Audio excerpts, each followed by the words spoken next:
100,000 მოწამის დღესასწაული განსაკუთრებულია ჩვენი ქვეყნისა და ეკლესიისთვის.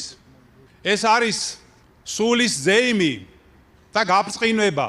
და შეიძლება ითქვას, რომ ჩვენი დედაქალაქიც დღეს განსაკუთრებით ხარობს და ბრწყინავს. არა იმიტომ, რომ დღეს მზე ანათებდა განსაკუთრებით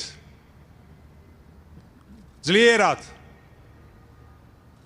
არამედ იმიტომ, რომ სიტყვისაებრ წმინდა იოანე ოქროპირისა მოწამეთა სინათლე 1000 მზეზე და ციურ სხეულზე მეტად ნათობს და ანათებს და ბრწყინავს.